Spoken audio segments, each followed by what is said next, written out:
Bom, pessoal, bom dia, boa tarde, boa noite. Não sei que horário que vocês estão assistindo aí. Então, é o seguinte, ó, essa nossa aula, ela tem como objetivo ajudar vocês a realizarem a atividade 4, que vocês puderam pegar aí na escola a partir da segunda-feira dessa semana, dia 15 de junho, ok? E o tema dessa atividade aí é a Introdução à Metafísica Aristotélica. Antes de começar, é importante a gente falar que a gente estava vendo algumas coisas sobre teoria do conhecimento, né? Sobre a filosofia da ciência aí. E a gente nas últimas atividades estudou um pouco sobre duas correntes da teoria do conhecimento, que são o racionalismo e o empirismo.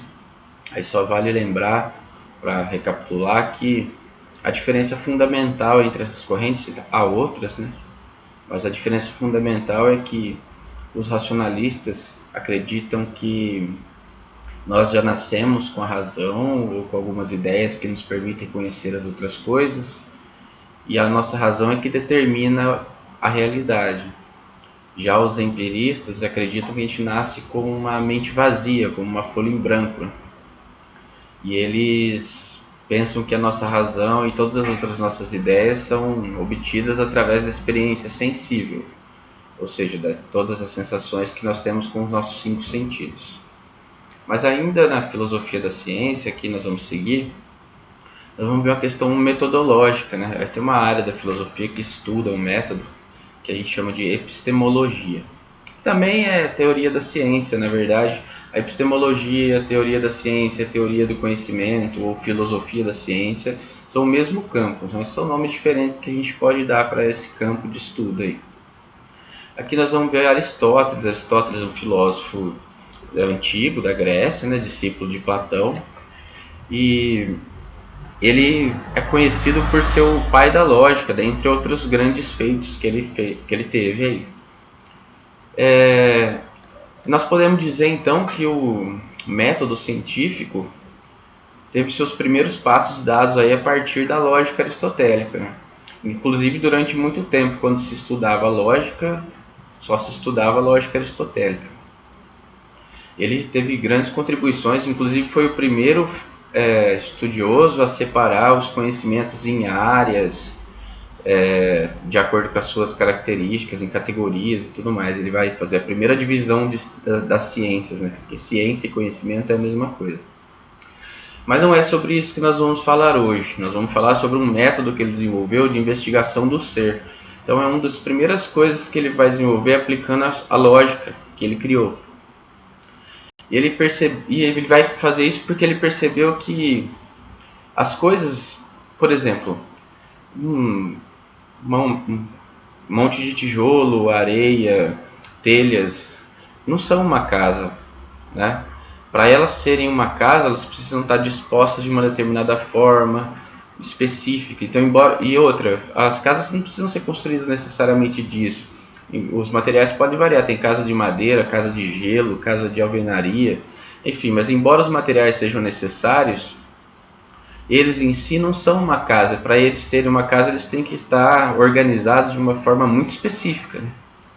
E que apesar de todas as diferenças que há entre todas as casas que existem, todas elas ainda continuam sendo uma casa. Então chegou à conclusão de que as coisas têm uma essência que torna elas o que elas são, que faz com que elas sejam o que elas são. E aí a metafísica tem esse objetivo mesmo de estudar a origem do ser. Então ele vai criar um método que a gente chama do método das 4 causas, que ele vai aplicar isso tentando descobrir a essência das coisas, né? Vamos às 4 causas aqui, ó. No material que eu mandei para vocês, eu deixei um quadro pronto, já preenchido, para servir de exemplo, né? Então, as 4 causas são a causa material, a causa formal, a causa eficiente e a causa final. E aí, sendo que a causa material é do que é feito a coisa. A causa formal é qual é a forma. A causa eficiente é quem une a forma à matéria, ou seja, quem faz a coisa. E a causa final é por que foi feito.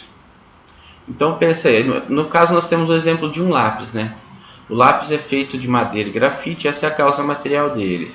A causa formal é que ele é cilíndrico, pontiagudo em uma das extremidades. A causa eficiente é quem une a forma, é quem fez o lápis, quem une a matéria à forma. Então é o operador da máquina de fazer lápis, lá é uma fábrica da Faber-Castell, provavelmente, da Bic, não sei. E qual é a causa final? Para que serve um lápis? Para escrever e apagar depois se for necessário. Agora vamos pensar no exemplo que eu dei antes, a casa. Qual que é a causa material da casa? Aí pode variar, né? Vou pensar numa casa de madeira aqui. Qual que é a causa formal dessa casa? Então nós podemos dizer aqui, por exemplo, que ela tem 3 cômodos: cozinha, sala e quarto. Qual que é a causa eficiente? Quem fez a casa? Como a casa é de madeira, não foi o pedreiro, né? Foi o marceneiro que fez a casa, ou carpinteiro, né? E a causa final, para que serve a casa? Para a gente poder se proteger dos elementos da natureza e se abrigar, né? Bom, enfim, então desse jeito eu consigo saber, por exemplo, que um lápis só é um lápis se ele for feito de madeira e grafite. No caso, a causa material pode variar, ele pode ser feito de outras coisas. Mas ele só é um lápis se ele tiver algum material que seja possível de tornar ele cilíndrico e pontiagudo em uma das extremidades, que ele foi feito por alguém com o objetivo de fazer com que a gente escreva e possa apagar depois se a gente julgar necessário, certo? Então todos os objetos que existem no mundo que têm essas características essenciais, nós podemos chamar de lápis. E se por acaso a gente pensar que uma coisa é um lápis, mas ela não atende essas características, nós estamos muito enganados. Por quê? A essência de lápis, o ser do lápis é fundamental. A própria nome já fala, é essencial, certo? Faltar alguma coisa desses elementos aqui, ele deixa de ser um lápis, passa a ser outra coisa. Por exemplo, suponhamos que eu tenho uma casa lá. A casa, então, é um objeto feito de madeira, no caso que a gente pensou, né? Ela tem 3 cômodos, quarto, sala, cozinha.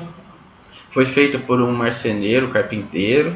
Serve para a gente se abrigar dos elementos da natureza e descansar, repousar, né? Beleza. Se a casa não servir para eu me abrigar, ela ainda é uma casa?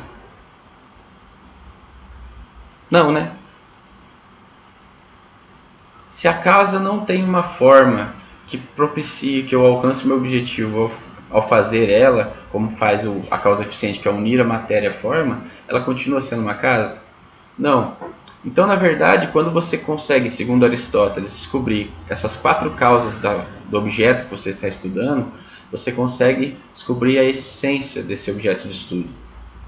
E aí, depois, de acordo com o exemplo, eu encaminhei para vocês 3 sugestões de objeto de estudo aqui para vocês fazerem, né? Aqui tem o estudo, o amor e eu mesmo.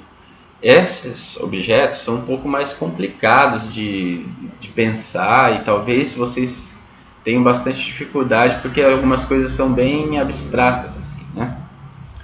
Não tem problema, o objetivo é fazer vocês quebrarem a cabeça mesmo.